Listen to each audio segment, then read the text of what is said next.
Halo, salam jumpa untuk anak-anakku kelas 11 peserta didik SMK Negeri 4 Manado. Kita berjumpa lagi dalam video pembelajaran bahasa Indonesia untuk kelas 11 dan saat ini dalam materi pembelajaran teks eksplanasi. Bagaimana keseluruhan teksnya, pembelajarannya? Saksikan, ikuti dengan cermat, perhatikan dengan baik-baik setiap penayangan video belajarnya. Dan selamat menyaksikan. Ya anak-anakku, peserta didik SMK Negeri 4 Manado, kita akan menyimak dan mendengarkan penjelasan dari pembelajaran bahasa Indonesia teks eksplanasi.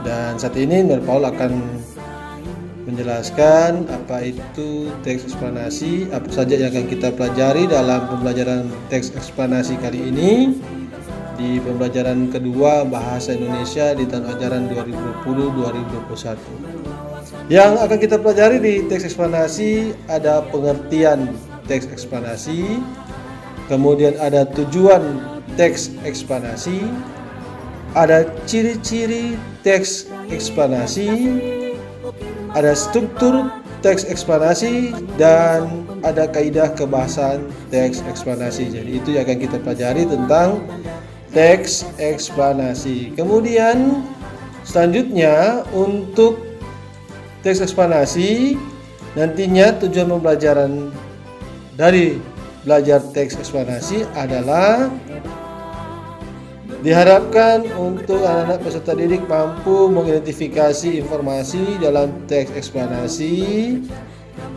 kemudian merancang dan menganalisa informasi, yaitu pengetahuan dan urutan kejadian dalam teks eksplanasi. Jadi sampai situ untuk apa saja yang akan kita pelajari tentang teks eksplanasi dan juga tujuan pembelajarannya. Kemudian saat ini kita akan datang pada pengertian eksplanasi. Ini dipisahkan dulu ya, teks eksplanasi dengan pengertian eksplanasi. Hanya kata eksplanasi, yaitu berasal dari bahasa Inggris, yakni dari kata explanation. Jadi eksplanasi berasal dari bahasa Inggris, yakni dari kata explanation untuk kata eksplanasi itu sendiri, yang artinya tindakan menerangkan atau menjelaskan dan keterangan, pernyataan atau fakta yang menjelaskan. Jadi ulangi, artinya explanation, tindakan menerangkan atau menjelaskan dan keterangan, pernyataan atau fakta yang menjelaskan. Itu pengertian eksplanasi ya, eksplanasi sendiri. Sementara untuk pengertian teks eksplanasi, yaitu adalah teks yang berisi tentang proses mengapa dan bagaimana suatu peristiwa alam, ilmu pengetahuan, sosial, budaya, dan lainnya bisa terjadi. Jadi teks eksplanasi adalah teks yang berisi tentang proses mengapa dan bagaimana suatu peristiwa alam, ilmu pengetahuan, sosial, budaya, dan lainnya bisa terjadi. Jadi suatu peristiwa, baik peristiwa alam maupun sosial yang terjadi di sekitar kita, selalu mempunyai hubungan sebab akibat dan proses. Itulah teks eksplanasi. Ya, selanjutnya untuk anak-anakku, tujuan dari teks eksplanasi, jadi tujuan teks eksplanasi itu diantaranya memiliki tujuan menjelaskan fenomena yang terjadi, menjelaskan sebab akibat suatu peristiwa. Jadi tujuan teks eksplanasi diantaranya mempunyai tujuan menjelaskan fenomena yang terjadi, menjelaskan sebab akibat suatu peristiwa. Nah, ini yang menjadi tujuan teks eksplanasi. Kemudian ciri-ciri teks eksplanasi. Apa saja yang menjadi ciri-ciri dari teks eksplanasi? Yaitu satu, strukturnya terdiri dari pernyataan umum, urutan sebab akibat, dan interpretasi. Jadi di sini ada ciri-ciri. Yang pertama, strukturnya terdiri dari pernyataan umum, urutan sebab akibat, dan interpretasi. Kemudian ada informasi yang dimuat berdasarkan fakta atau faktual. Faktual tersebut memuat informasi yang bersifat ilmiah, keilmuan, contohnya sains. Jadi untuk faktual tersebut memuat informasi yang bersifat ilmiah atau keilmuan, contohnya sains. Dan ciri selanjutnya sifatnya informatif dan tidak berusaha untuk mempengaruhi pembaca untuk percaya terhadap hal yang dibahas. Terakhir dari ciri-ciri teks eksplanasi, memiliki menggunakan sequence markers atau seperti pertama, kedua, ketiga dan sebagainya. Bisa juga menggunakan pertama, berikutnya, terakhir. Jadi memiliki atau menggunakan kata-kata penyerta yaitu seperti pertama, kedua, ketiga dan sebagainya. Jadi misalnya di urutan-urutan dijelaskan ada beberapa hal yang akan dijelaskan menggunakan kata pertama, kedua, ketiga dan sebagainya, atau bisa juga menggunakan pertama, berikutnya, terakhir. Jadi itu yang dimaksud dengan ciri-ciri teks eksplanasi. Dan untuk selanjutnya dalam struktur teks eksplanasi tadi sudah disebutkan salah satu ciri-ciri teks eksplanasi bagiannya ada struktur teks eksplanasi. Nah, apa saja struktur teks eksplanasi? Ada pernyataan umum, ada urutan sebab akibat, ada interpretasi. Apa itu pernyataan umum? Pernyataan umum berisi pernyataan umum mengenai topik yang akan dijelaskan, proses terjadinya atau proses keberadaan.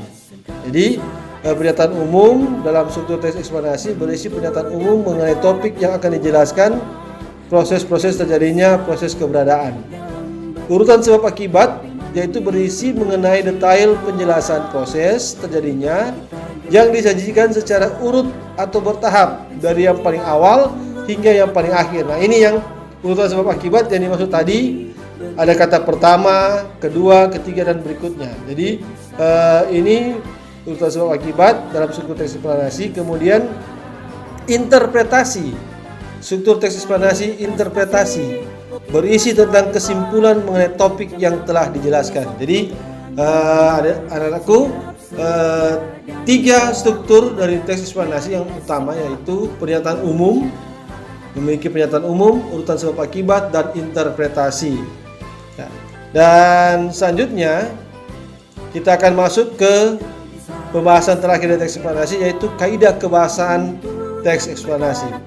Kaidah kebahasaan teks eksplanasi yaitu apa saja? Fokus pada hal umum. Jadi kebahasaan dari teks eksplanasi itu fokus pada hal umum, bukan partisipan manusia. Jadi bukan secara subjek manusia tetapi secara objek. Jadi hal yang umum. Contoh penjelasan atau teks tentang tsunami, banjir, gempa bumi, hujan, udara dan lain-lain. Jadi yang bersifat umum. Dimungkinkan menggunakan istilah ilmiah. Jadi teks eksplanasi kaidah kebahasaannya dimungkinkan menggunakan istilah ilmiah. Lebih banyak menggunakan verba material dan verba relasional atau kata kerja aktif. Jadi di bagian kaidah kebahasaan teks eksplanasi lebih banyak menggunakan verba material dan verba rasional atau kata-kata kerja yang aktif. Menggunakan konjungsi waktu dan kausal, menggunakan konjungsi waktu dan kausal, contohnya penggunaan sehingga, sebelum, pertama, jika, bila, dan kemudian. Jadi menggunakan konjungsi waktu dan kausal ya. Menggunakan kalimat pasif. Menggunakan kalimat pasif bukan kalimat aktif. Eksplanasi ditulis untuk membuat justifikasi bahwa sesuatu yang diterangkan secara kausal itu benar adanya. Jadi kaidah kebahasaan teks eksplanasi yang terakhir adalah eksplanasi ditulis untuk membuat justifikasi bahwa sesuatu yang diterangkan secara kausal itu benar adanya. Ya, jadi demikian untuk teks eksplanasi. Semoga anak-anakku bisa pahami semua dan sambil menyaksikan video ini dilihat bisa ditulis bagian-bagian penjelasannya lewat video yang akan nanti kalian tonton atau kalian akan saksikan. Dan seperti biasa, ada tugas di sini. Nanti kalian akan melihat di bagian tugas ada satu bentuk cerita atau teks di sana tentang fenomena sosial. Nah, di sana ada teks tentang fenomena sosial, teks eksplanasi dengan judul teks fenomena sosial.